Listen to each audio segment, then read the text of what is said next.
Welcome to our newest episode of the Lebanese Physicians Podcast. And today I have two medical students with me, William Azar and Nadia, both medical students at Georgetown University in their third year of medical school. And the reason we have them today is to discuss entrepreneurship to help fill the medication shortages in Lebanon, as both William and Nadia spearheaded the project and sent a lot of medications to Lebanon recently successfully. Welcome, Nadia. Welcome, William.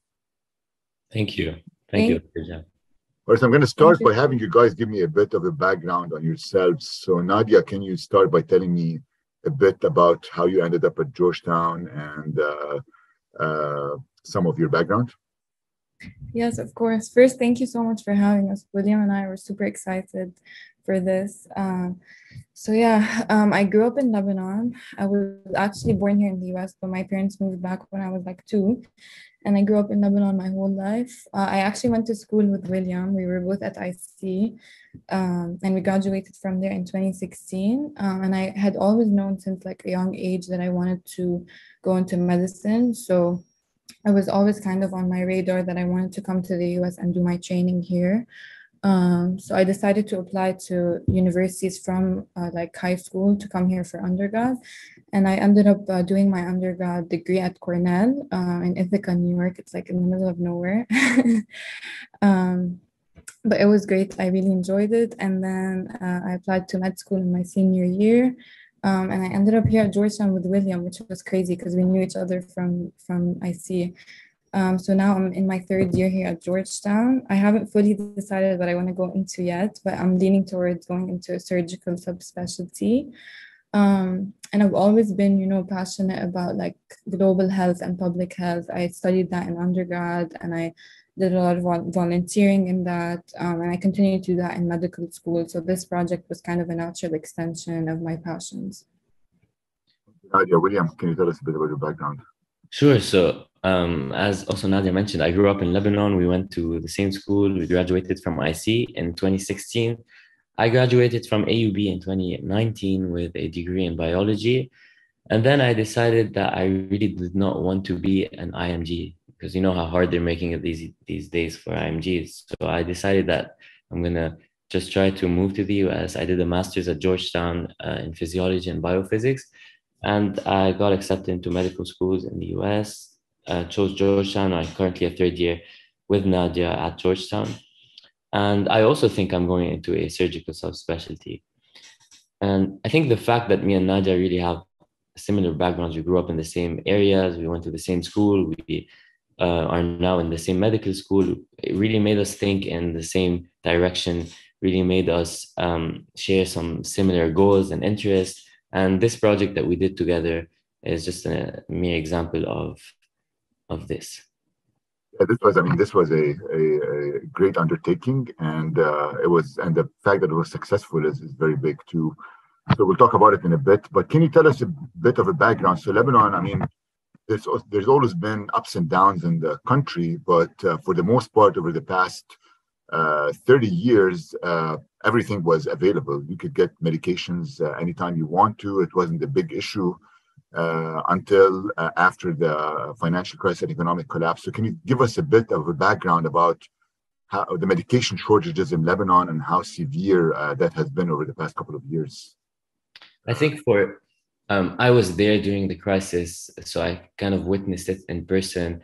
When I had this experience at a pharmacy where I actually saw a man crying because he couldn't find his one of the drugs he was looking for. So I was able to help him because I had to text some people actually in Washington, D.C. who were able to find a connection and send the medication. So this is just an example of, how difficult it was for people to find even the simplest medications. This was just an anti-reflux drug for his mother who had cancer, but he was really sad because it really bothered his mother. And so it's not that it was a drug shortage for really difficult drugs, such as cancer drugs, chemotherapy, for example. This was definitely a huge problem, but also we had antibiotics, children dying from, the most treatable diseases. The drug shortage really was a national tragedy in Lebanon, a big threat to our national security.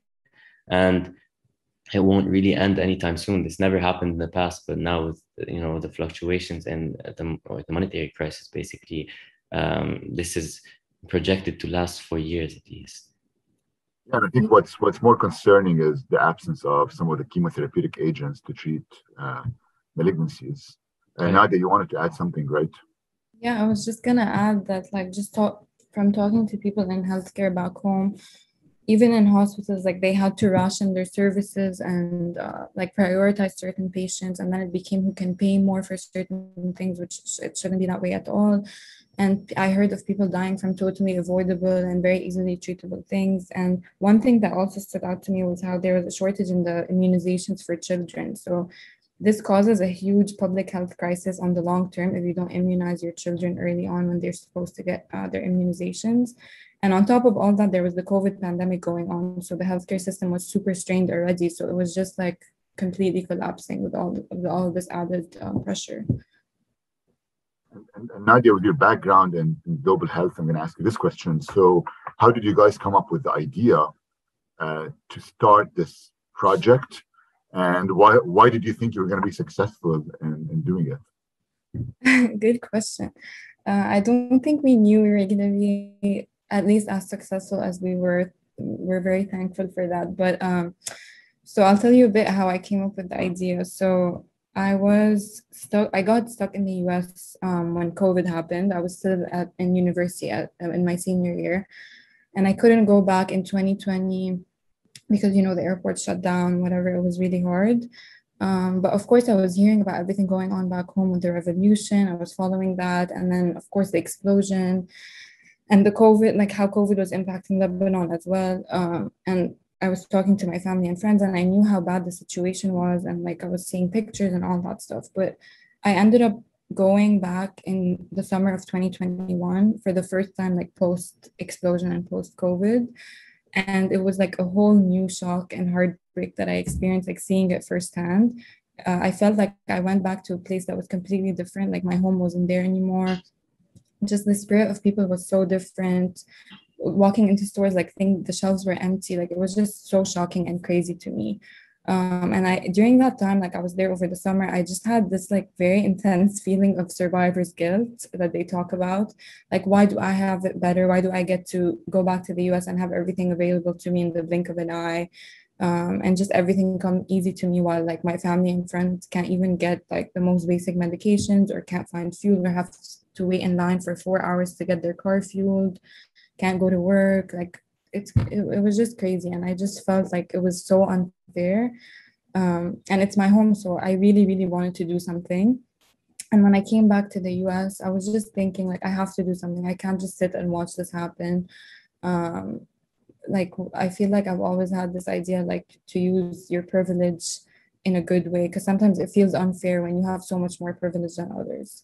And when I came back to the US to start my second year of med school, I was seeing these like Instagram pages of people sending medications, or like citizens in Lebanon posting medications they really need. And some people in like Paris and London and the US being like, oh, I have this medication, I'll send it with my friend who's going. So it was very like a personal, like individual effort. And I thought that was a really good idea. And I was thinking how we can like scale it and make it into a bigger thing.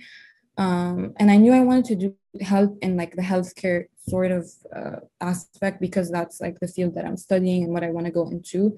And of course, it's like a very like pressing and demanding and pressing situation when someone's health is at stake.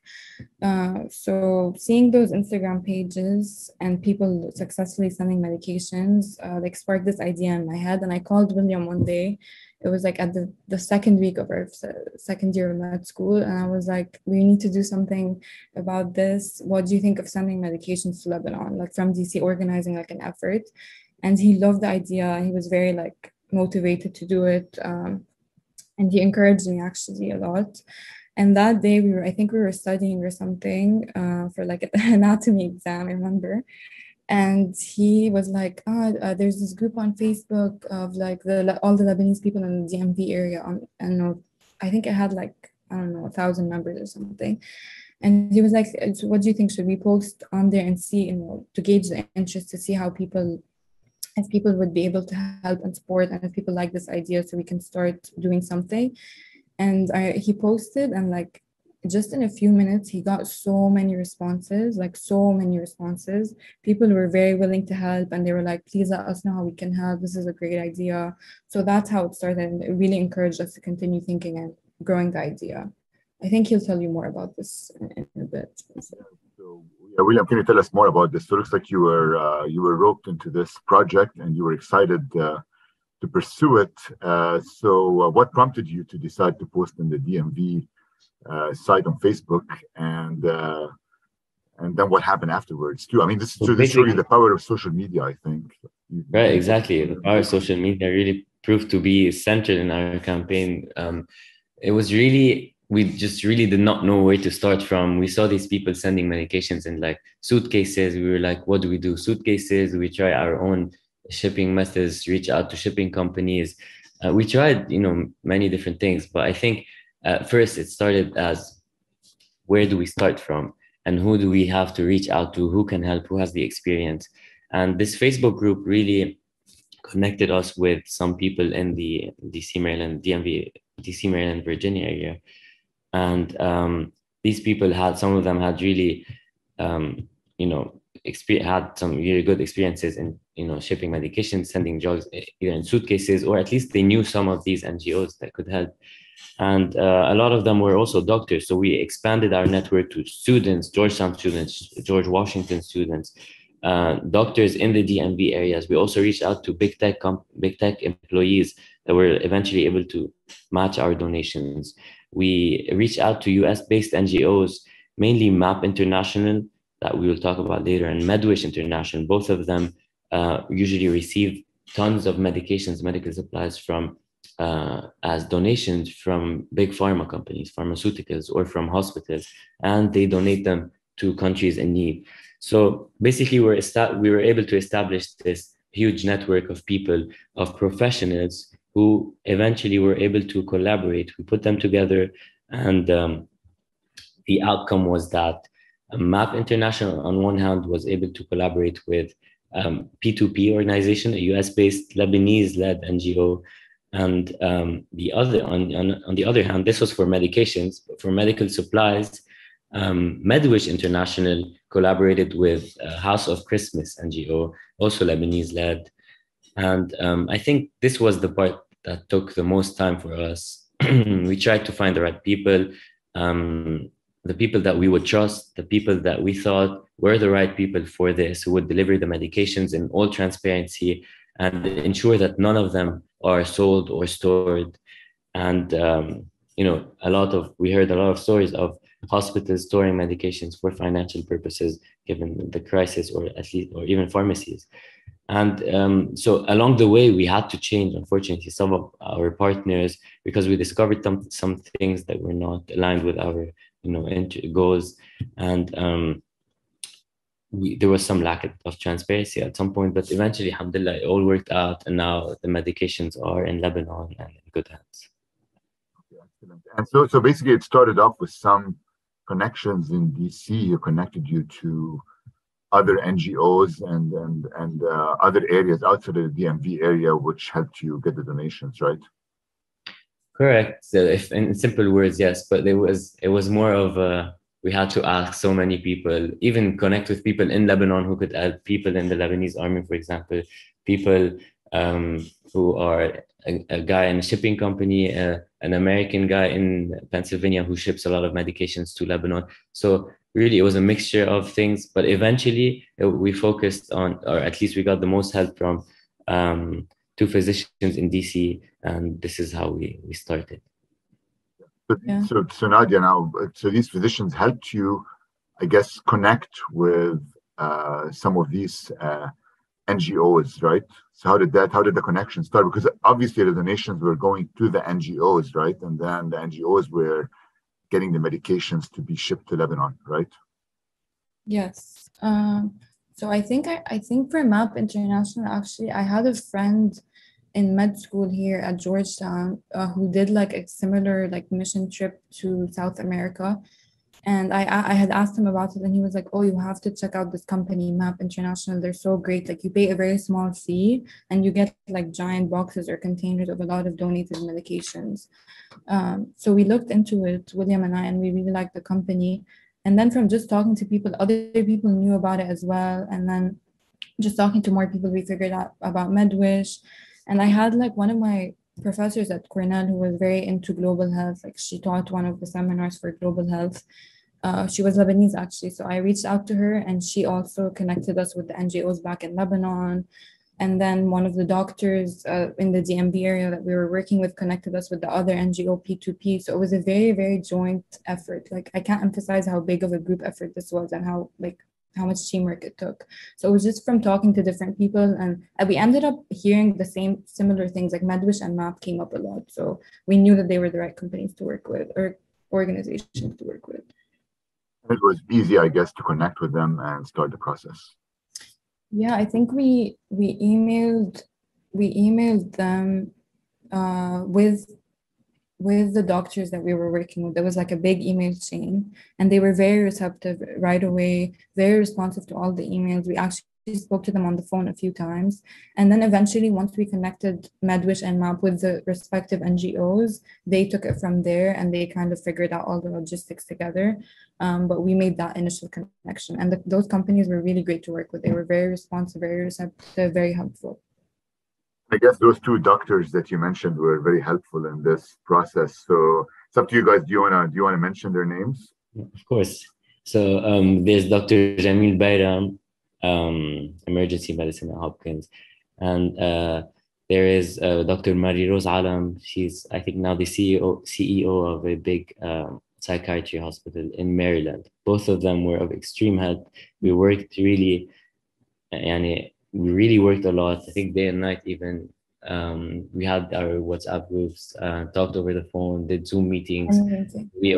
We're trying to find, through our common connections, who the right people would be. And I think they were of huge help in our campaign. Also, Dr. Josiane Abisab was also very, very helpful. And she was actually friends with Dr. Bayram. So she was my Cornell professor. So it was kind of a joint effort. But we mainly were like on the daily talking to Dr. Alam and Dr. Bayram, who were both amazing. How did you reach out to get all the donations for this? Yeah, so we initially started with hosting like a fundraising event here at Georgetown both on the medical campus and the undergraduate campus. And we called it like Medical Drive for Lebanon. And we collaborated with different clubs, like William and I were the leads for the MSF Doctors Without Borders chapter at Georgetown. So we did it through that club. And then the Georgetown Arab Society and the undergrad school also collaborated with us for this campaign. And that day we collected in-person donations. Some people came and actually gave us medications, and those are the ones we sent in suitcases. But the main part of this campaign was the monetary donations. People were just more willing to send a few dollars than go and get medications themselves. And it proved to be much easier in the end to not send things in suitcases. But so we collected those monetary donations via Venmo for the MSF Venmo that we had. And in one day, we actually made around like $6,000, which we didn't expect. It was a great success. And we continued to collect funds by promoting our campaign on social media. So we sent out the flyer, we would post, people would share our posts it was like on Instagram and Facebook mainly. And this also kept the donations coming. And then Dr. Alam and Dr. Bayram actually led another campaign. That was the one for MedWish. And they raised just in a few days from posting on Facebook around $5,500 as well. And those donations went a very, very long way because we were able to match them twice, not just once. So the amount quadrupled. And then that was enough to cover the cost of sending 2 large containers, one with MedWish and one with MAP. So everything in the containers was completely donated from those organizations, but we paid for the fees, the shipping fees, and all the logistical fees using the funds that we raised. So the first container that was sent with MAP actually contained around $2.5 million worth of medications, and the MedWish container contained $165,000 of medical equipment and supplies. So our effort was really like amplified, like so much more than we thought it would be. Yeah, William, basically you collected how much money, if I don't mind me asking, how much money were able to collect? And it seems like the donations were from everyone, not just Lebanese Americans or Lebanese living in the US. Looks like people from all over were donating to this campaign, right? Yeah, a lot of people, even in our class who are not Lebanese, a lot of them really donated a lot of money from the undergrad coming school at Georgetown, GW. So many people who are not Lebanese but saw the need in Lebanon really wanted to have donated. Now, as far as how much we collected, so we quadrupled our amount, as Nadia mentioned. So we first doubled it, were able to match it to a big tech company, then doubled it again. But I think it was around, if I'm not mistaken, like 30 something thousand dollars. But this covered the service fees. So each medication we had to ship has its own service fee. And we also had to pay for, as Nadia mentioned, logistical fees and shipping fees. And we also had other NGOs help us with the fees for shipping because at some point they were quite expensive. But basically, this is kind of what Nadia was saying, that we were able to amplify our impact. So $30,000 could have bought, just a few medications, some of them really expensive. So we could have just sent a small, bag of medication or a few 10 bags of medication, for example, with $30,000. But with this money, we found the most efficient way to send the biggest amount of donations to Lebanon. And I think this is what other people should do. If people have a similar idea, can raise money. Some even students reach out to us, me and Nadia, and they were able to also donate, millions of dollars by following the same path or putting these same people that we put together, and eventually we're able to ship these medications to Lebanon. So basically, you had a great idea of, it's not only the money that you collect, it's more the importance of connections and trying to establish a certain pathway that works very well in this situation. And you guys were able to do that. You only had to collect $30,000, not even 30,000 because you probably collected less, but you had matching donations that happened. And so that was important from that standpoint. But then the $30,000 became millions of dollars by you connecting with different NGOs that work on this process, right? Exactly. That's exactly it. How did you connect? So my next question for you guys is, you connected with the NGOs here. How did you connect with the NGOs in Lebanon? And how did you vet them? Because I'm sure it's harder to vet the NGOs over there, because here at least there's websites, what their administrative fees are, where the money is going. How were you able to vet the NGOs in Lebanon and connect with them? Great question, because that was the biggest barrier that we had. We really wanted to make sure that the donations were going to go to the right place and go to the right hands, because we had heard, like William mentioned earlier, a lot of stories like the government in Lebanon is super corrupt, but some of the people are too, and some of the NGOs are too, unfortunately. So we started by asking around, some of the doctors that we worked with here recommended some NGOs over there. Like one of them was involved with one. And then we started asking more people, and we heard some stories about lack of transparency or prioritizing certain hospitals. So we immediately changed our path. And then we ended up having extensive long meetings with these people and going through exactly what the process was going to be. We wanted to see receipts for everything.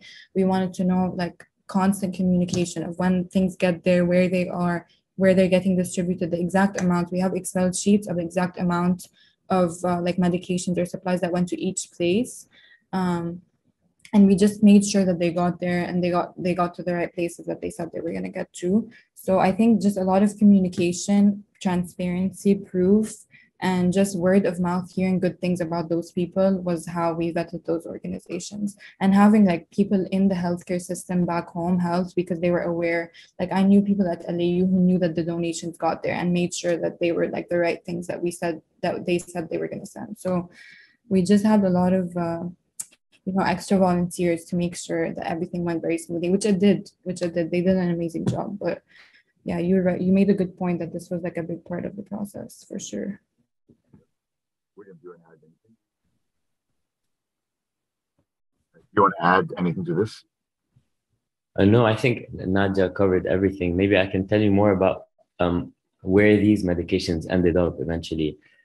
So for the medical equipment, Dr. Siri Chmeli from House of Christmas did a really amazing job at making this process extremely smooth. And the container that we shipped had around 37,000 items, and they reached the port on March 6th and were released in like April something. The goods were organized, distributed by him and his team in the following just 2 weeks to 8 hospitals all over Lebanon, in the north, in the Ba'a area, in Kisirwan, in the greater Beirut area. And in addition to that, they also sent medications to a lot of PHCs in the country. Now this is for the supplies and equipment. Now for the medications, the distribution was done by Wasim Kabbara from P2P and his team.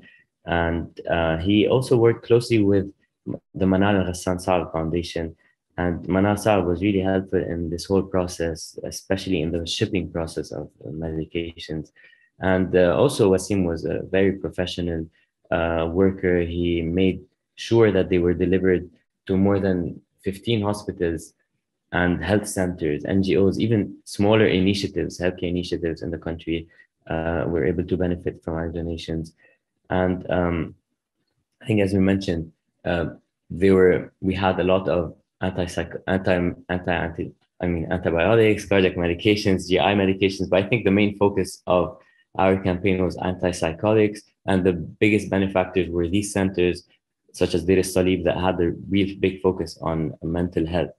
So, I guess eventually we were recognized by the US Ambassador, Dorothy Shee, for our efforts on national TV, and also by Georgetown University at one of our gala dinners.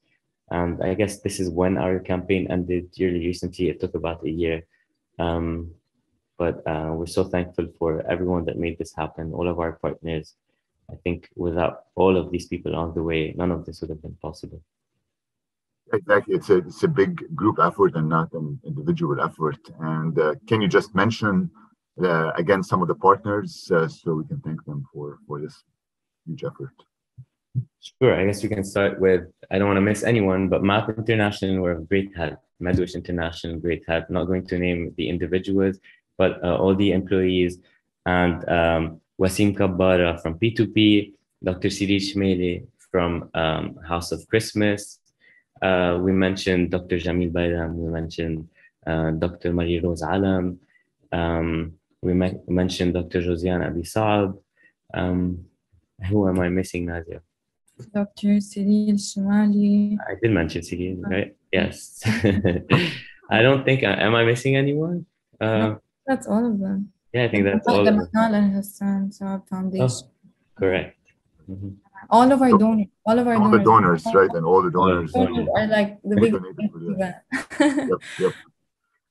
Yes, thanks to both of you. And I think one thing before we end it, I think one thing that's important is we always forget when you talk about healthcare, sometimes you forget mental health, but mental health has been a big deficiency of medications in Lebanon for that, including antipsychotics. And from what I heard from some people, also medications for ADHD and stuff. And some kids have had to wean off their stimulants due to the lack of the availability of stimulants in the country. So that's a very big deficiency, and there's a huge need from that standpoint. So thanks to both of you and to everyone who has helped you with this. This was a huge undertaking, and I think you've already mapped a pathway for others to follow to be able to get large numbers of donations of medications to Lebanon and maybe to other countries too. Thank you.